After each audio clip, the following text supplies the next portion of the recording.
तो स्क्रीन दिख रही है सब लोगों को? Yes ma'am. गुड। तो हम क्या करते हैं, आपका जो कुछ भी रिवीजन वाला पार्ट है इस लेसन का, ये यहाँ पे हम करते हैं। सो नाम है biomolecules. Okay, so simply what are biomolecules? Molecules associated with living things. You know, bios. Okay, bios means what? Life. Okay, so molecules associated with living things or living organisms, they are known as what? Biomolecules. Okay, तो ये जो biomolecules होते हैं ये cell में अलग अलग जगह पे प्रेजेंट होते हैं. So consider this nucleus. ये जो मैं ड्रॉ कर रही हूँ इसको न्यूक्लियर मेम्ब्रेन कहते हैं. ओके, सो इसमें क्रोमोसोम का पार्ट प्रेजेंट होता है, एक डेंस मटेरियल प्रेजेंट होता है और एक फ्लूइड होता है. ठीक है, सो ये जो फ्लूइड होता है इसको हम क्या कहते हैं? Nuclear fluid. ठीक है, इसको हम कहते हैं nucleolus. Okay, these are chromosomes. ठीक है, एंड ये जो होती है ये होती है न्यूक्लियर मेम्ब्रेन. Nuclear membrane. तो यहाँ पे दो पार्ट आपके हो जाएंगे कवर. एक तो आपका सेल्यूलर स्ट्रक्चर क्या होता है ये आपको समझ में आ जाएगा, और बायोमोलिक्यूल्स का लोकेशन जो है वो भी आपको समझ में आ जाएगा. ठीक है, तो यहाँ पे न्यूक्लिक एसिड्स जो होते हैं ना वो एक्चुअली यहाँ पे प्रेजेंट होते हैं. This is the location of nucleic acids. ठीक है, न्यूक्लिक एसिड्स का लोकेशन यहाँ पे होता है. ओके, फिर प्रोटीन्स होते हैं. प्रोटीन्स कहाँ पे होते हैं? सो आपकी जो पूरी की पूरी सेल होती है फॉर एग्जाम्पल, ठीक है, ये पूरी की पूरी जो सेल होती है, तो सेल में जो फ्लूइड होता है उसे क्या कहते हैं? सेल्यूलर फ्लूइड को क्या कहते हैं बोलो? साइटोप्लाज्म. राइट. तो साइटोप्लाज्म में जो प्रोटीन्स होते हैं इनको हम क्या बोलते हैं? इनको हम फ्री प्रोटीन्स कहते हैं. ओके, देन यहाँ पे सेल का अगर ऐसा शेप है तो शेप मेंटेन के लिए जो प्रोटीन्स होते हैं उनको हम स्ट्रक्चरल प्रोटीन्स कहते हैं. ओके, कुछ जो प्रोटीन्स है जो एंडोप्लाज्मिक रेटिकुलम से एसोसिएटेड होते हैं. ओके, एंडोप्लाज्मिक रेटिकुलम कैसे फॉर्म होता है?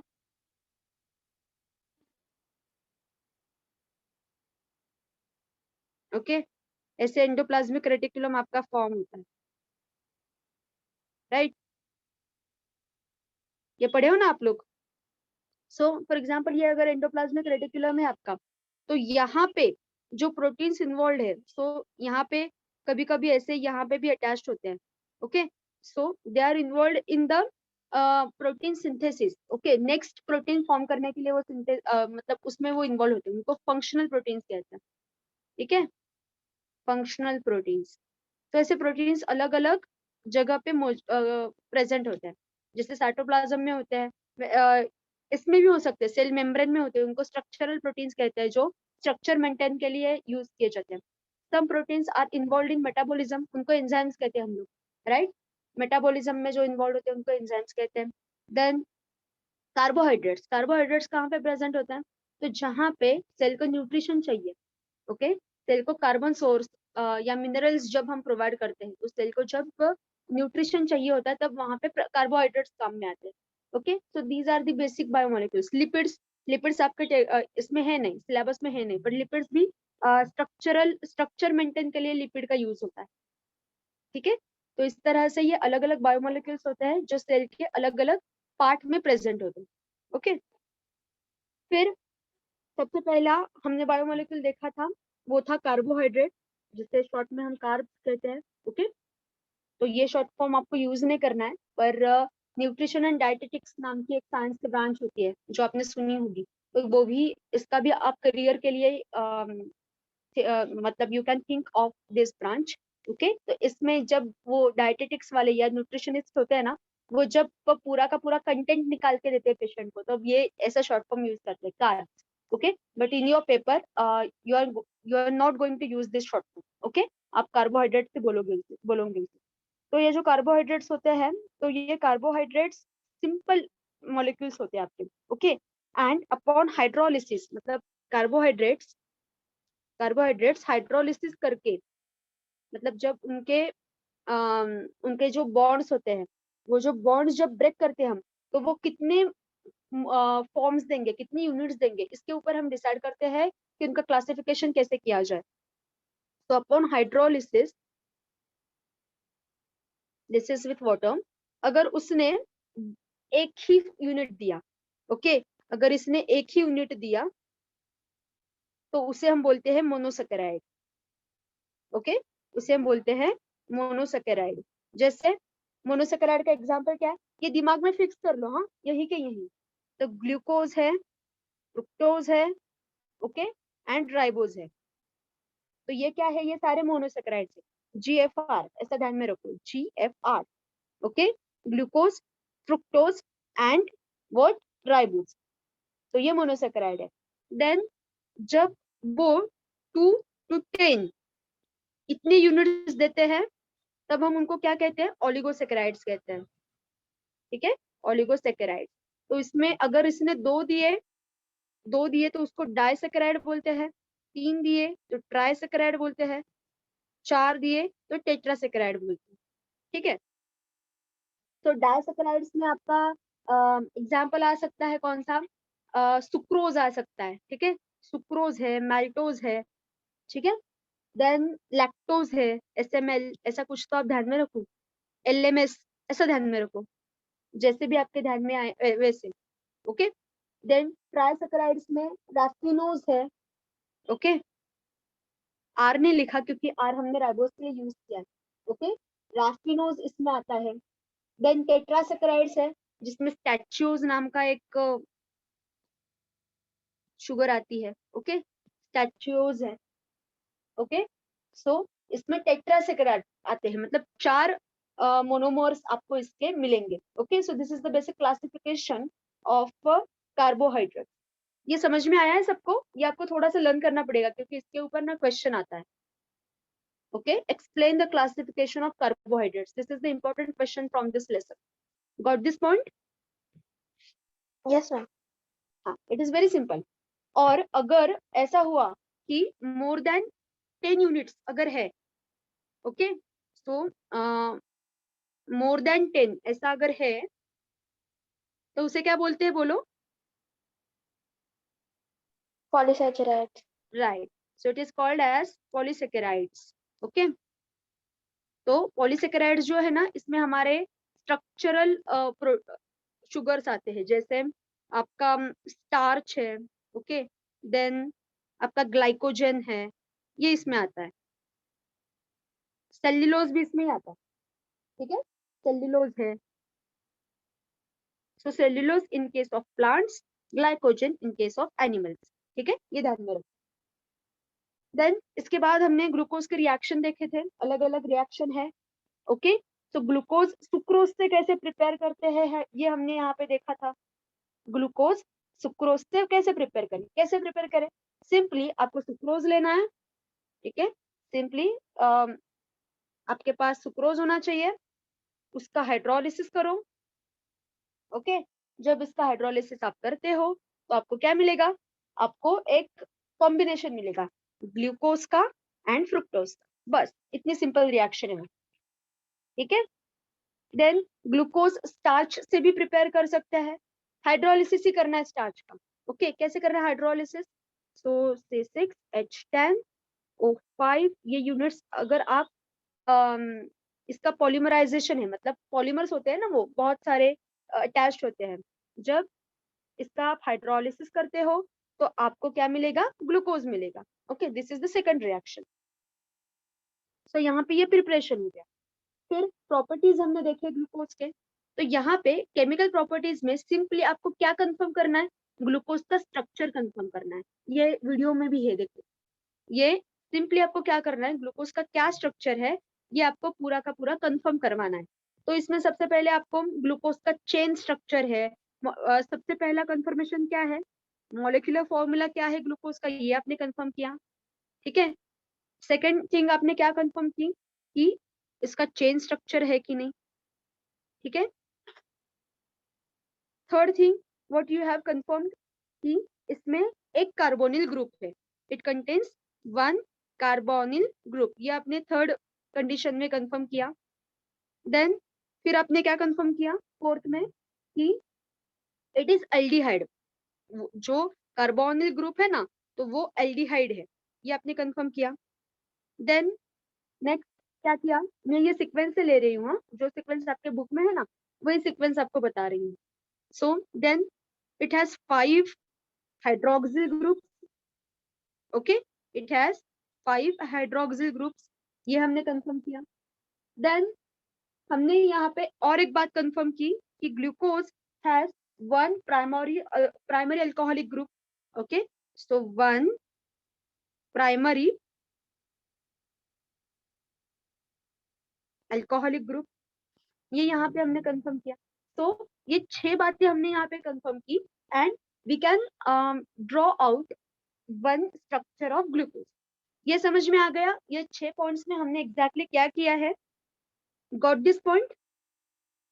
टीचर, हाँ, कार्बोनिल ग्रुप आणि अल्डिहाइड मध्ये काय डिफरन्स आहे? कार्बोनिल ग्रुप जो असतो ना, तर कार्बोनिल ग्रुप दोन्ही असू शकतात, अल्डिहाइड पण असू शकतो, कीटोन पण असू शकतो, ठीक आहे। म्हणजे हा जो ग्रुप आहे ना, ओके, याच्यामध्ये दोन्ही ग्रुप्स असू शकतात, अल्डिहाइड पण आणि कीटोन पण।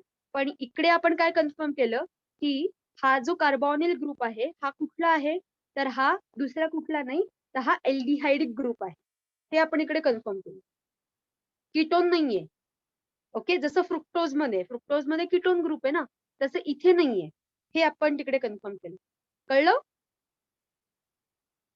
हो. हा, सो जेव्हा तुम्ही कार्बोनिल ग्रुप म्हणता ना, तर कार्बोनिल ग्रुप मध्ये अल्डिहाइड पण येतं आणि कीटोन पण येतं, पण आपल्याला इथे काय कन्फर्म करायचं आहे की ग्लुकोज मध्ये जो कार्बोनिल ग्रुप आहे तो कीटोन नाहीये, अल्डिहाइड, हे आपण इकडे कन्फर्म केलं। Because how we can confirm that कि ग्लूकोज से ग्लूकोनिक एसिड बनता है, मतलब your carbonyl group is replaced by acidic group, okay. तो एसिडिक ग्रुप से रिप्लेस हुआ है, अगर अल्कोहल से रिप्लेस होता तो कीटोन कहते हैं हम उसे, ओके। बट ये किससे रिप्लेस हुआ है, एसिड से रिप्लेस हुआ है, that's why we can say that group is nothing but your aldehyde, okay. So got this point? Yes, ma'am. तो आप ये रिएक्शंस देखो, 2-3 बार लिखो ये आप आपके हैंडराइटिंग में, पर इसमें कंफ्यूज होने की बात नहीं है। ये जो 6 पॉइंट्स है ना, structure and properties of glucose, इसमें हमने क्या किया है, सिर्फ आपने स्ट्रक्चर कंफर्म किया है एंड स्ट्रक्चरल एस्पेक्ट्स कंफर्म किए हैं ग्लूकोज के, एक सिक्वेंशियली। सबसे पहले हमने मॉलिक्यूलर फॉर्मूला फाइंड आउट किया, फिर उसका स्ट्रक्चर कैसा है, चेन है, रिंग है, ब्रांच है, वो हमने यहाँ पे कंफर्म किया। देन कार्बोनिल ग्रुप है उसमें, एग्जैक्टली यही प्रोसेस फॉलो करते हैं। जब आपका एक फॉर एग्जांपल आप केमिस्ट्री के लैब में गए, आपने रिसर्च करना शुरू कर दिया and while reacting something, okay, while doing reaction you got some novel compound, okay। तो वो नोवेल कंपाउंड जो है, तो आपको पता नहीं ना, पाउडर देख के कैसे पता चलेगा इसमें कितने कार्बन है, कितने हाइड्रोजन है, कौन से फंक्शनल ग्रुप है, ये कैसे पता चलेगा, राइट। तो उसके लिए आपको क्या करवाना पड़ता है कि उस कंपाउंड का टेस्ट करवाना पड़ता है। कौन सा टेस्ट? तो बहुत बार एनएमआर किया जाता है। सो जब हाइड्रोजन का आपको काउंट निकलवाना है तो उसके लिए आपको एच एनएमआर करना पड़ता है, कार्बन का है तो सी एनएमआर करना पड़ता है, फंक्शनल ग्रुप के लिए भी आपकी स्पेक्ट्रोस्कोपी होती है। तो फिर ये सारे रिपोर्ट्स इकट्ठा करके you can have an account कि आपके पास कौन से एलिमेंट कितने अमाउंट में है। सो this is the same thing, यही मतलब जब ग्लूकोज नया नया था, पता नहीं था कि ग्लूकोज में एग्जैक्टली क्या होता है, so this was the process कि एक पता चला कि पहले उसका मॉलिक्यूलर फॉर्मूला पता चला, कितने कार्बन है, कितने हाइड्रोजन है, कितने ऑक्सीजन है, वो पता चला, फिर उसका चेन है या ब्रांच है वो पता चला, ओके। फिर एक बात समझ में आई। So these are the steps which scientist do when they are doing research. आया समझ में? ऐसे ही आपको करना पड़ता है। अगर आप आगे जाके स्ट्रक्चरल केमिस्ट बने तो आपको ये बातें समझनी है उसमें, ठीक है। फिर ये आपको, हाँ यस, मॅम एक्झामसाठी हा फक्त प्रॉपर्टीजच पाठ करायचा असतात की त्या कुठून आल्या किंवा कुठल्या एक्सपेरिमेंट मधून आल्या हे सुद्धा लर्न करायचं असतं. रिॲक्शन आली पाहिजे तुम्हाला, ठीक आहे. तिथे जे रिॲक्शन आहे ना, त्या फक्त त्याचं एवढं डिस्क्रिप्शन नाही लिहिलं तरी चालेल, पण प्रत्येकाची रिॲक्शन तुम्हाला माहिती पाहिजे. पण त्याची ट्रिक सांगते तुम्हाला, त्याची ट्रिक सांगते काय करायचं. सगळ्यात पहिल्यांदा इथे जे आपण पॉइंट्स लिहिलेत ना, एवढंच लक्षात ठेवा की काय काय. ते बघा 6 गोष्टी कळल्या, म्हणजे ग्लुकोजचं स्ट्रक्चर जर का तुम्हाला काढायचं असेल तर तुम्हाला 6 गोष्टी लागतात. मग 6 गोष्टी कोणत्या कोणत्या आहेत त्या पहिले तुम्ही लक्षात ठेवा, आणि मग त्या लक्षात ठेवल्या की आपोआप तुम्हाला रिॲक्शन आठवते त्याच्यावरनं. असा एक ट्राय करून बघा, जमेल तुम्हाला. ओके. येस. सो आता स्ट्रक्चर ग्लुकोजचं तुम्हाला लर्न करावं लागेल. सिंपल. काय मॉलिक्युलर फॉर्म्युला ग्लुकोजचा सांगा बरं.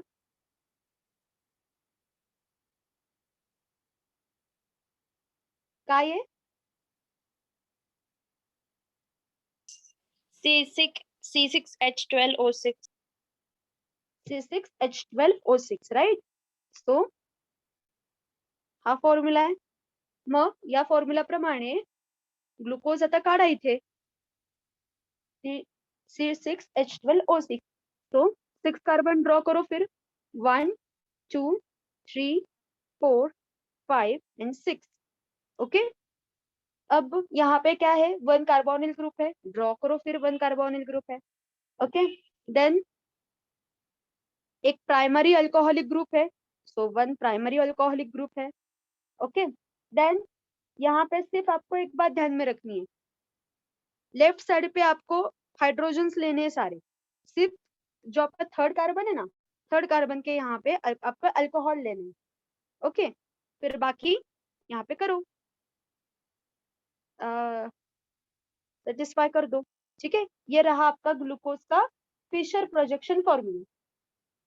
ठीक है. ग्लूकोज का ये फीचर प्रोजेक्शन फॉर्मूला हो गया. अब इसको नंबर दो, 1 2 3. नहीं, थोड़ा सा ना इस साइड पे लेते हैं ताकि आपको पैरेलिटी भी यहीं बता सकूं मैं. ओके. 1 2 3 4 5 एंड 6. ओके. अब यहाँ पे 4 कार्बन है, बीच के जो 4 कार्बन है ना वो, ओके, इनको हम स्टार मार्क करते हैं. क्यों? क्योंकि दे आर, स्टार मतलब क्या, कायरल कार्बन. अब आप मुझे बता सकते हो what do you mean by chirality. क्या होती है कायरलिटी? हर एक एलिमेंट अलग अलग होता है कार्बन के हाँ, बाजू में. एग्जैक्टली. कार्बन का जो हर एक अटैच्ड होता है ना, सो कार्बन का एक, हर एक मतलब 4 की वैलेंसी होती है कार्बन की, राइट. सो वहां पे क्या होता है कि बीच के ये जो 4 कार्बन है ना, तो उसको जो कुछ भी अटैच्ड है ये सारे डिफरेंट डिफरेंट है.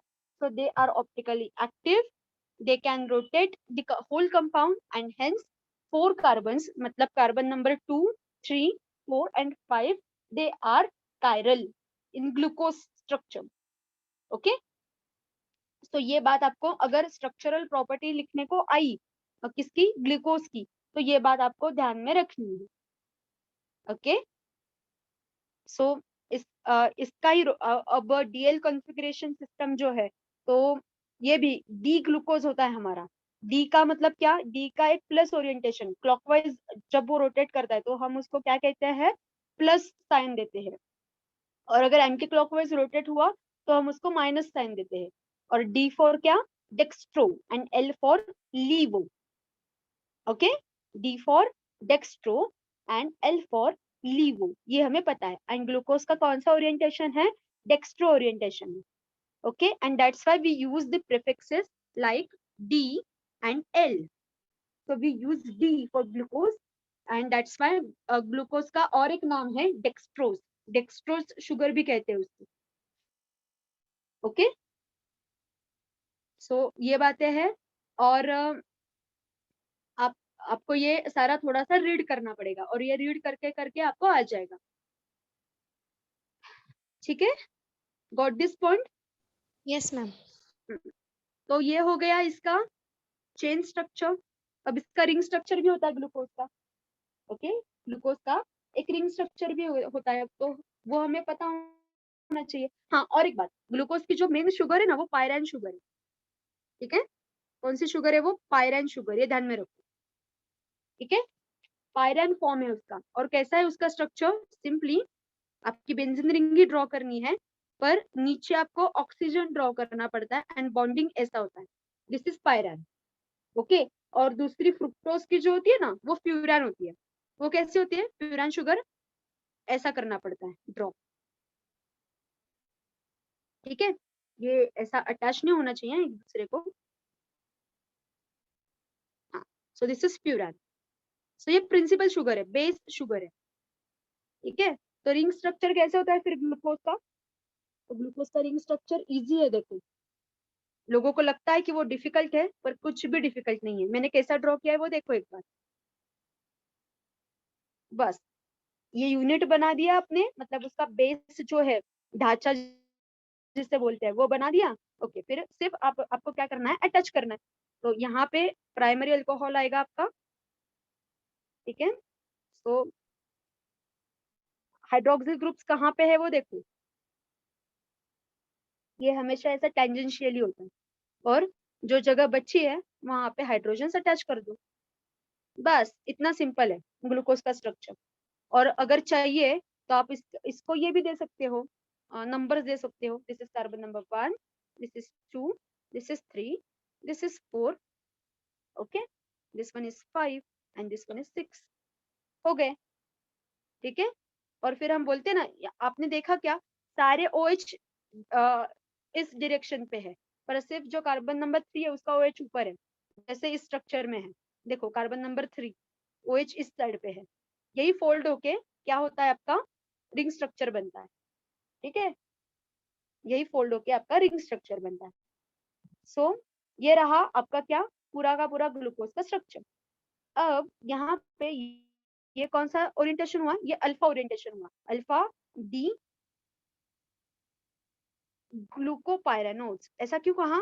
क्योंकि मेन शुगर जो इसमें वो पायरान है, तो इसका और एक ऐसा नाम लिखा जाता है, ग्लूकोपायरानोज। अब इसका बीटा फॉर्म कैसा है? सिंपली आपका जो कार्बन नंबर 1 है ना, तो उसको आपको रोटेट करना है, उल्टा लिखना है, बस हो गया आपका बीटा फॉर्म। ओके, इतना ही करना है, बाकी कुछ नहीं करना है। कार्बन नंबर 1, और एनोमर कहते हैं उसको, जब पूरा का पूरा स्ट्रक्चर सेम होता है और सिर्फ फर्स्ट कार्बन जो होता है उसमें डिफरेंस आता है ना, तो उसको एनोमर कहते हैं। और उन दोनों को एक दूसरे के इनैंशियोमर्स कहते हैं। ठीक है, तो सिंपली ये जो कार्बन नंबर 1 है ना यहाँ पे, तो ये ऊपर OH लिखना है, नीचे H लिखना है, बाकी पूरा का पूरा स्ट्रक्चर कॉपी करो, जैसा है वैसा ही लिखो, कुछ अलग लिखने की जरूरत नहीं है। ये ट्रिक समझ में आई सबको? यस, ये ट्रिक समझ में आई है? Yes ma'am. हाँ, तो सिंपली ये जो, अगर आपने इसको ऐसे हाफ में कट कर दिया, ओके, मतलब ये कलर दिखाई नहीं दे रहा होगा, ओके, ऐसे आपने इसको हाफ में पूरा का पूरा साइड कट कर दिया, तो ये जो ऊपर वाली साइड होती है ना, उसको बीटा साइड बोलते हैं, नीचे वाली साइड जो होती है उसको अल्फा साइड बोलते हैं। तो OH सेकंड स्ट्रक्चर में ऊपर वाले साइड को गया है, इसलिए इसको हम बोलेंगे this is beta D glucopyranose.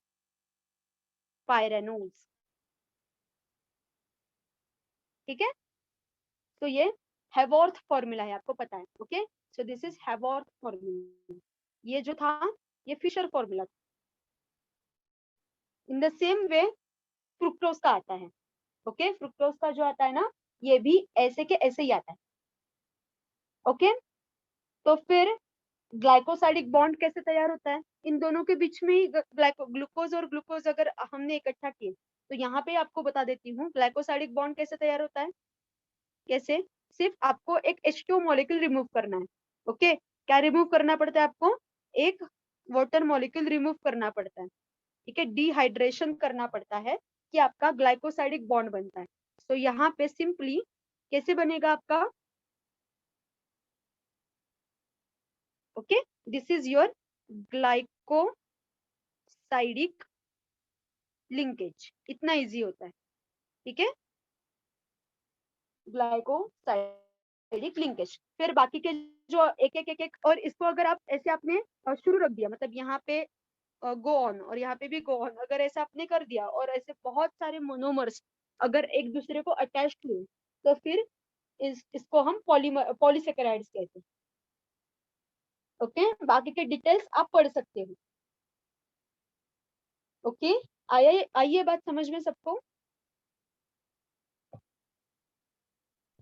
Ma'am एक बार वापस रिपीट करिए ना। ये सुनाई नहीं दिया मुझे कि क्या कहा वो?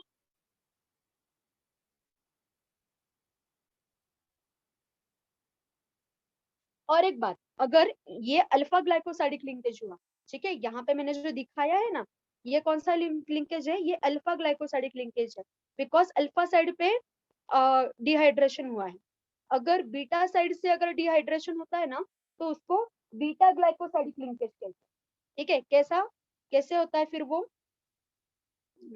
हाँ, ओके। सो यहाँ पे अगर बॉन्ड फॉर्मेशन कुछ ऐसा हो गया, कैसे?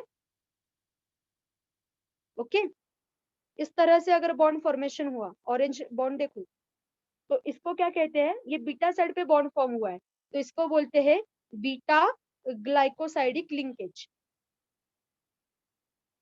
ठीक है। ये ऐसा टेंजेंशियल क्यों होता है? बिकॉज बीटा साइड से ये होता है, ठीक है। Yes ma'am. हाँ,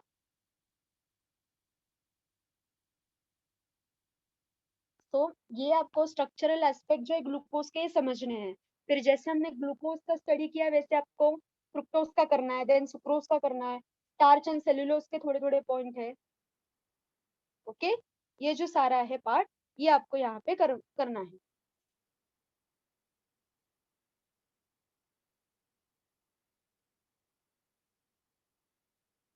ओके, तो इसको जरा देख लो एक बार, नोटबुक में ड्रॉ कर लो, और ये अगर अभी दिमाग में गया तो गया, नहीं तो बहुत दिन हो जाते हैं फिर भी ये समझ में नहीं आता।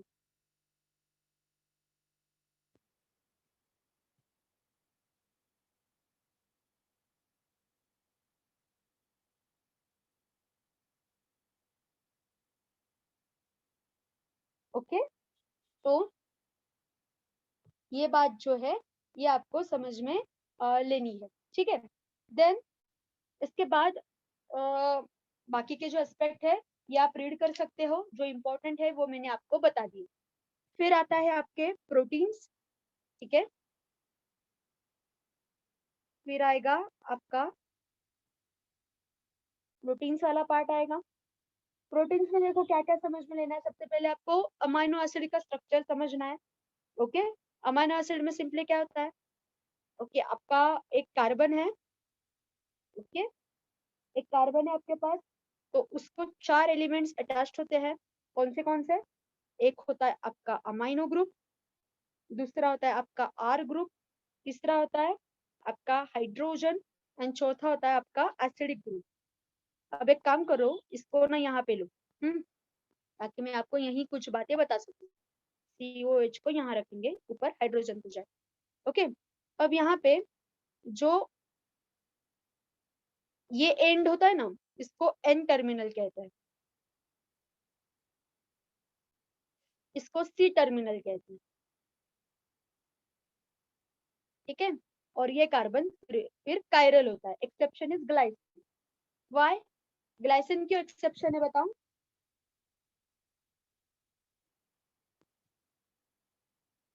20 अमाइनो एसिड्स में 19 amino acids are chiral, exception is glycine. Why?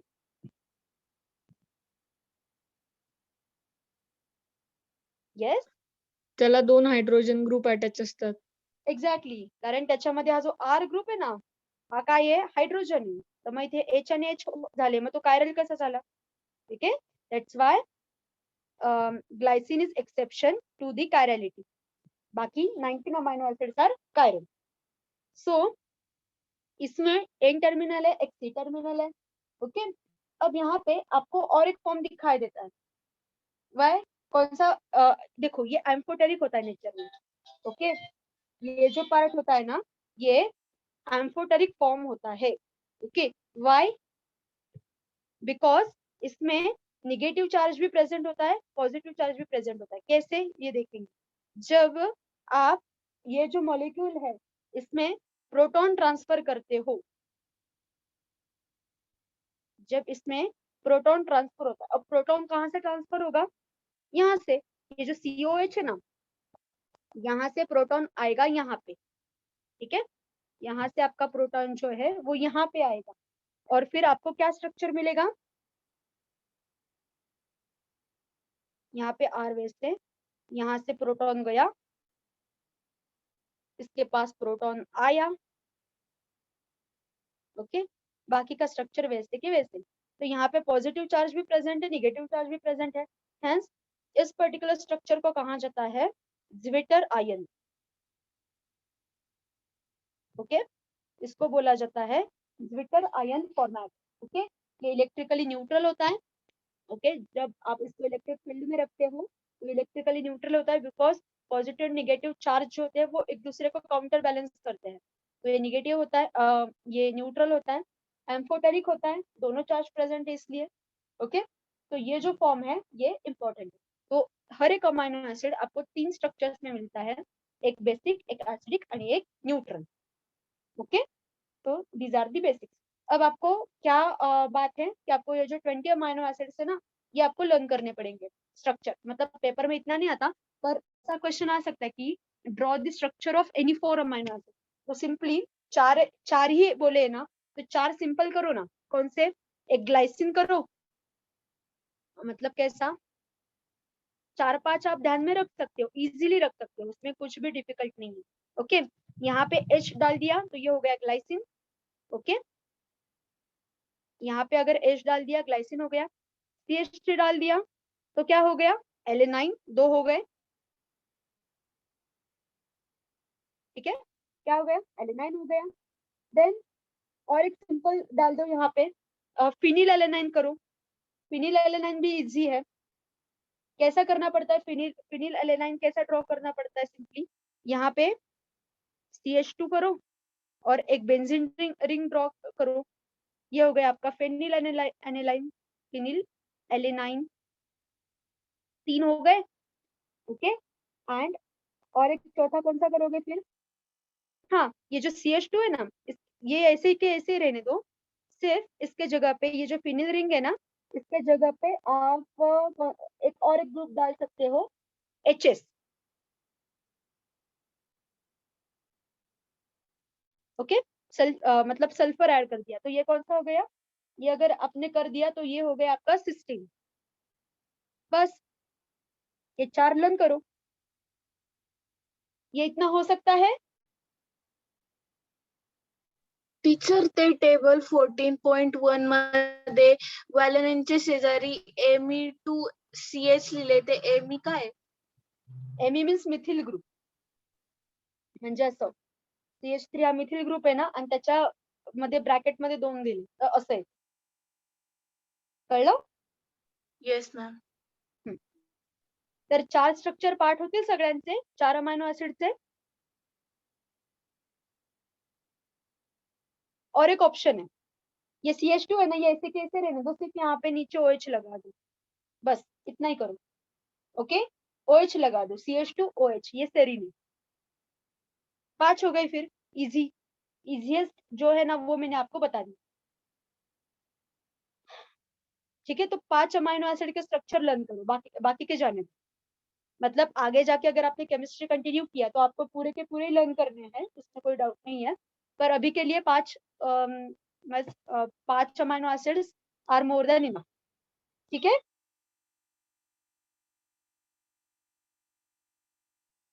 सो ये अमाइनो एसिड का स्ट्रक्चर हो गया.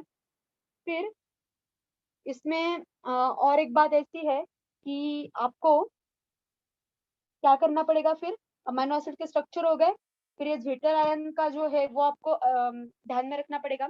आपके बुक में अमीनो एसिड के सामने स्टार लगवाया है ऐसा, ओके।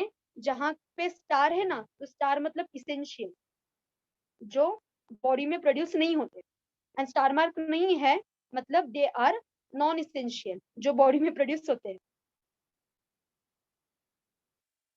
ठीक है, जो बॉडी में प्रोड्यूस होते हैं।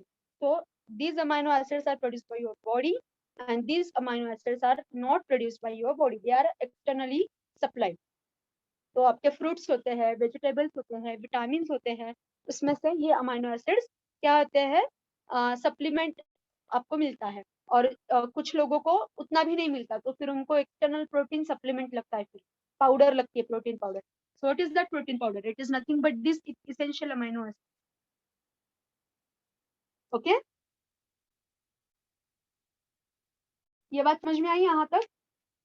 Yes ma'am. हाँ, तो फिर जैसा हमने कार्बोहाइड्रेट्स में ग्लाइकोसाइडिक लिंकेज देखा था, ग्लाइकोसाइडिक बॉन्ड देखा था, वैसे यहाँ पे क्या कौन सा बॉन्ड है, यहाँ पे पेप्टाइड बॉन्ड है। क्या बोलते हैं उसको? Peptide bond. तो दो अमीनो एसिड्स हैं जो कंबाइन करते हैं हम, तब वो आपका पेप्टाइड बॉन्ड फॉर्म होता है, ठीक है। फॉर एग्जाम्पल, दो अमीनो एसिड मेरे साथ ड्रॉ करो फिर आपके नोटबुक में। सो एक ऐसा है, ये ब्लू कलर जरा डेंजर दिख रहा है, ठीक है। So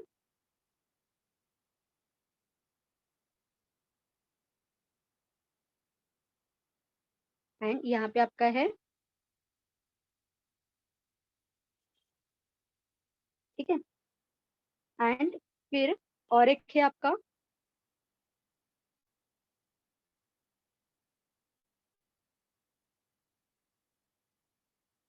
okay.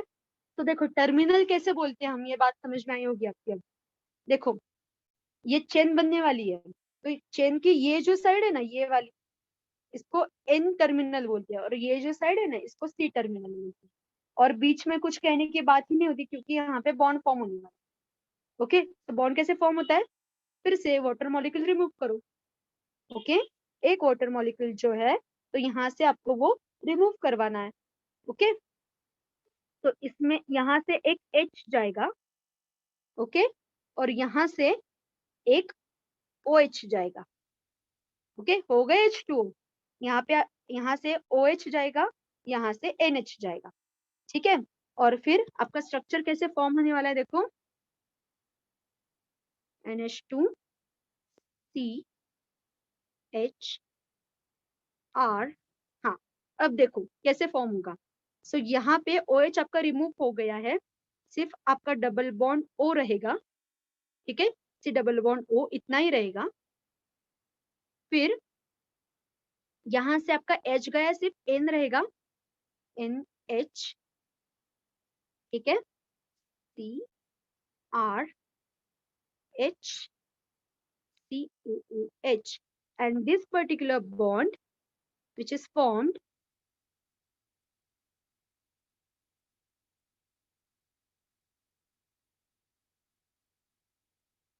okay, this particular bond is known as peptide bond,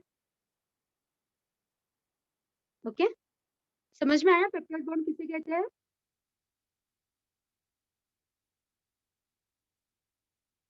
और हमेशा ये जो ऑक्सीजन है ना यहाँ का, this oxygen and this hydrogen, they are always trans to each other, okay, they are always trans to each other।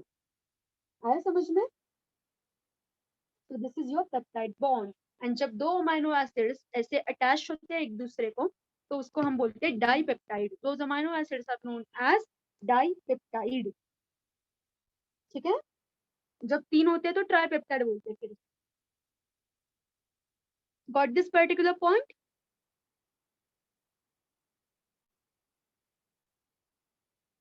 Yes, ma'am. हाँ, so now there are types of proteins, globular protein, fibrous protein। तो वो part एकदम easy है, वो आप read भी कर सकते हो। ग्लोबुलर प्रोटीन्स कौन से होते हैं, फाइब्रस प्रोटीन्स कौन से होते हैं, ठीक है। तो ग्लोबुलर जो होते हैं उनका स्फेरिकल शेप होता है, फाइब्रस जो होते हैं वो रॉड लाइक होते हैं, इलोंगेटेड होते हैं, ठीक है। तो ये बात आप समझ में ले सकते हो। फिर यहाँ पे एक ओवरव्यू लेंगे हम प्रोटीन के लेवल्स का, okay. Proteins are occurred in 4 stages, primary, secondary, tertiary and quaternary, okay. Primary structure क्या होता है प्रोटीन का? प्रोटीन का प्राइमरी स्ट्रक्चर मींस सिर्फ the sequence of alpha amino acids, okay. ये हम यहाँ पे क्लासिफिकेशन करवा लेते हैं, चलो।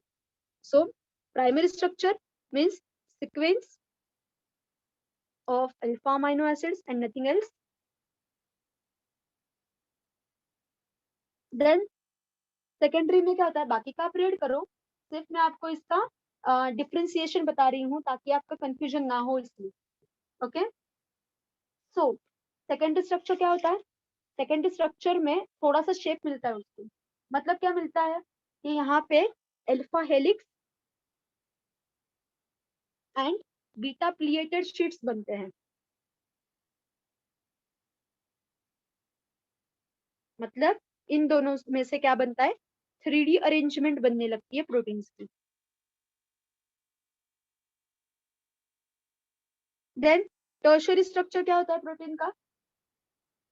ऐसा नहीं है टर्शियरी स्ट्रक्चर मतलब 3D, ऐसा नहीं है, ये मिसकंसेप्शन मत रखो दिमाग में, ओके। तो alpha helix and beta pleated sheets. तो टर्शियरी स्ट्रक्चर में क्या होता है कि इसमें पॉलीपेप्टाइड चेन बनती है, ओके। इसमें एक्चुअली आपकी पॉलीपेप्टाइड चेन बनती है। तो इसमें alpha and beta helix and beta pleated sheets जो होते हैं ना वो एक दूसरे को अटैच हो सकते हैं बाय द इलेक्ट्रोस्टैटिक अट्रैक्शन। और यहाँ पे this is the place where disulphide linkage takes place, okay. Disulphide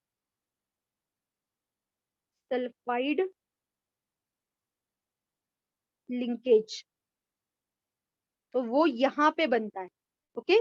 so this is the place of disulphide linkage. तो यहाँ पे हमेशा ध्यान में रखो कि आपके पास दो पॉलीपेप्टाइड चेन है, ओके, या 3-4 है, तो हमेशा वो एक दूसरे को ज्वाइन कहाँ पे होते हैं? हु कैन टेल मी कहाँ पे ज्वाइन होंगे प्रोटीन के चेन एक दूसरे को? दो ही जगह पे वो अटैच हो सकते हैं। कहाँ पे? इस बॉन्ड का नाम पढ़ो फिर आपको समझ में आ जाएगा कहाँ पे अटैच होते हैं। What is the name of this particular linkage? Disulfide linkage. So any hint you can get from this name? SH group. Exactly, where sulfur is there. Disulfide linkage takes place at those amino acids who contains sulfur group in their structure. So there are only 2 amino acids who are containing sulfur group. Which are those amino acids?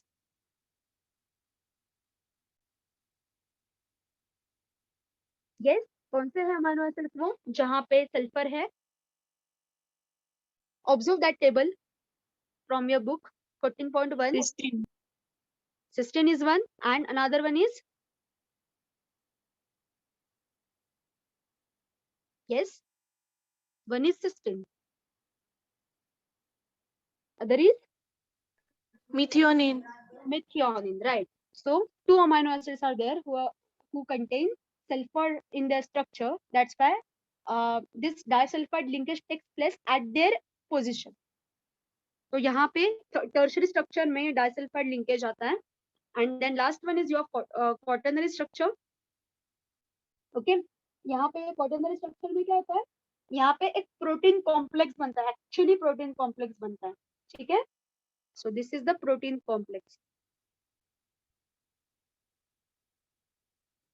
तो यहाँ पे वो complicated protein का structure आता है, सारे के सारे सब यूनिट्स एक दूसरे को अटैच होते हैं और एक ऐसा 3 डायमेंशनल एकदम ऐसा कॉम्प्लिकेटेड स्ट्रक्चर आपको क्वाटरनरी स्ट्रक्चर में आता है। So these are the 4 stages of the protein structure. Got this particular point? यहाँ पे पढ़ने जैसा बहुत है पर मैंने सिर्फ आपको डिफरेंशिएटिंग पॉइंट्स यहाँ पे बताया है शॉर्ट में, ओके।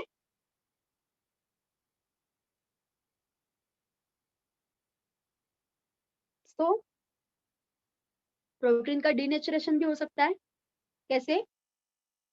शॉक देना पड़ता है, ओके।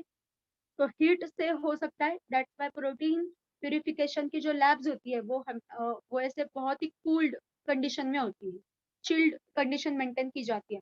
प्रोटीन प्यूरिफिकेशन का पूरा एक्सपेरिमेंट आइस पे किया जाता है, आइस बैग पे किया जाता है, बिकॉज योर प्रोटीन वो बिल्कुल भी ये हीट ये नहीं कर सकते, बियर नहीं कर सकते, ओके बिल्कुल भी वो हीट बेयर नहीं कर सकते।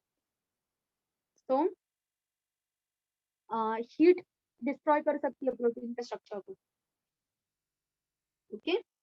और जब प्रोटीन ब्रेक होता है तो वो अपने प्राइमरी स्ट्रक्चर पे आता है, फिर अमाइनो एसिड के स्ट्रक्चर पे ये सारा ब्रेक होता है, फिर प्रोटीन कॉम्प्लेक्स ब्रेक होता है, डाइसल्फाइड लिंकेज ब्रेक होता है, ये alpha helix beta pleated sheets भी ब्रेक हो जाते हैं, सिर्फ ये सीक्वेंस ऑफ अमाइनो एसिड्स बचता है,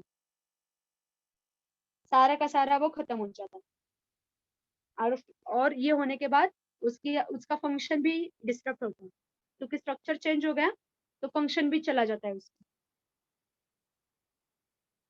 फिर ऐसे जो प्रोटीन्स होते हैं जो मेटाबॉलिक रिएक्शंस में यूज किए जाते हैं उनको हम एंजाइम्स बोलते हैं, ठीक है। उनको हम क्या बोलते हैं? Enzymes. Enzymes are what? Enzymes are biological catalyst, exactly same work as catalyst do. Biological catalyst वही काम करते हैं जो कैटालिस्ट करते हैं, मतलब रिएक्शन स्पीड अप करना without taking part in that particular reaction, ठीक है। तो ये जो एंजाइम्स होते हैं ये हमारे बॉडी टेम्परेचर पे काम करते हैं 37 डिग्री सेल्सियस पे, और हमारा बॉडी का जो पीएच होता है ना वहां पे at that pH those enzymes work, they are highly specific, बहुत ही स्पेसिफिक होते हैं, मतलब एक सबस्ट्रेट के लिए एक ही एंजाइम काम करता है। So as the same way for lock and key, lock की जैसे एक ही की होती है और एक की एक ही लॉक को लगती है, वैसे इसका काम होता है। सो एक सबस्ट्रेट के लिए एक ही काम चलता है। तो बॉडी में बहुत सारे एंजाइम्स होते हैं, बहुत सारे, और फिर वो अपना अपना काम एकदम एक्यूरेटली करते हैं। सो एंजाइम मैकेनिज्म ये बहुत ही एक डिफरेंट पार्ट है स्टडी का, और एंजाइम्स का स्टडी जिस ब्रांच में किया जाता है इसको एंजाइमोलॉजी कहा जाता है। This is the highly qualified branch of biochemistry. जिनको बायोकेमिस्ट्री पसंद है they can think of this particular branch enzymology, ठीक है। तो इसमें भी करियर का बहुत बड़ा स्कोप है, रिसर्च फील्ड में ये एंजाइमोलॉजी का बहुत बड़ा कंट्रीब्यूशन रहता है, ओके। तो एंजाइम के बारे में आप पढ़ सकते हो, एंजाइमोलॉजी के बारे में अगर आपको डिटेल में जानना है तो यू कैन कॉन्टेक्ट मी, और else you can search this particular branch on the internet. तो ये हो गया आपके प्रोटीन्स का। तो लॉक एंड की मॉडल ध्यान में रखो, इसको यहाँ तक समझ में आया है सबको?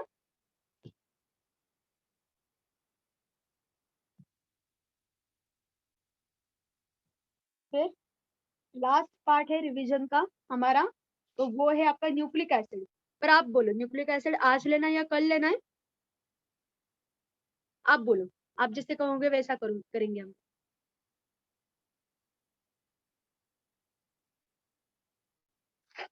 Yes,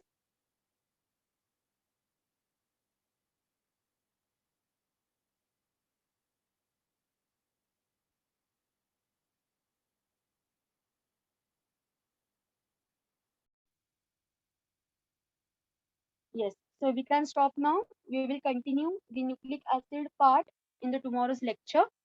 Now you can leave the meeting. See you tomorrow. Have a good day. Bye. Bye. Bye. Bye. Bye.